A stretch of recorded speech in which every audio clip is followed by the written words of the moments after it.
Quem mandou foi a Alessandra, que mora em Marília, São Paulo. Padre Fábio, em primeiro lugar, li o seu livro, gostei muito, porque aprendi muito com ele.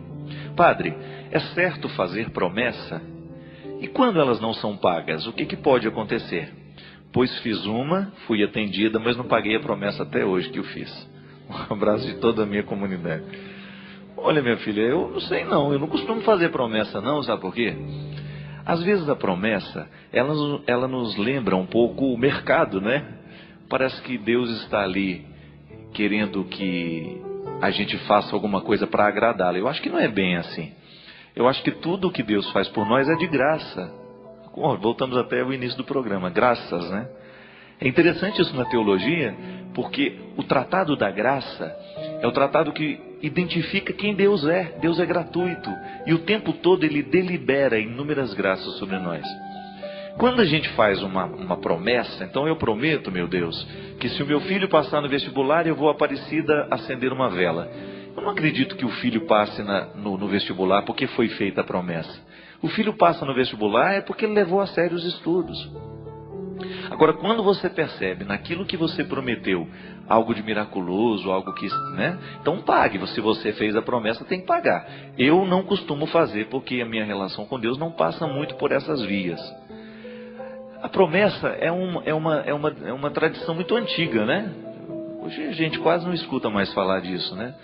Fiz uma promessa, tinha até aquela música, eu fiz promessa para que Deus mandasse chuva para cair na minha roça. Não tinha isso, né? É bonito, chama pingo d'água. A promessa, ela está dentro de um contexto religioso, mais devocional. Não é que a gente tem que perder isso, mas a gente tem que aprimorar a nossa fé. Talvez seja muito mais interessante você viver o seu esforço, aquele esforço que cabe em tudo na vida, e sem ele a vida não dá certo, para você receber a graça de Deus, que está sempre beneficiando. Agora, se fez a promessa, eu acho que você tem que pagar. Outro dia eu até estava escutando uma amiga minha que contou uma mentira, que tinha feito uma coisa lá, e a mãe dela fez uma promessa para ela pagar. Falou, pelo amor de Deus, não venha fazer promessa para eu pagar, não. Se você fez a promessa, que pague você, né? Agora eu não vou ficar pagando a promessa porque você fez. Enfim, a gente tem que descobrir aquilo que na religião tem sentido. Eu, particularmente, volto a dizer, eu creio que a nossa fé precisa ser um pouquinho mais madura. Deus não é um negociante com quem você faz, olha, meu Senhor, se você fizer isso para mim, eu vou te agradar desse jeito. Não.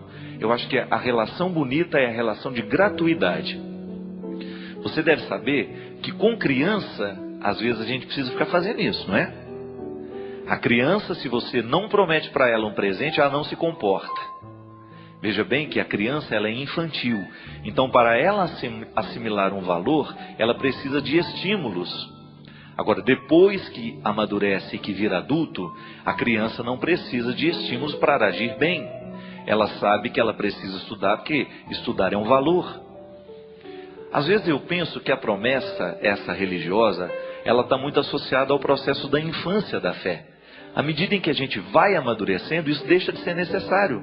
Eu não vou fazer isso porque Deus me deu outra coisa. Não, eu não vou ficar pedindo que Deus me dê para eu ser bom depois. Eu tenho que ser bom mesmo quando Deus não me dá. A relação madura, ela vai dizer e ela vai pedir que a gente dê sempre o nosso 100%, independente se as coisas aconteceram do jeito como a gente queria. Eu creio que nisso está uma maturidade de fé.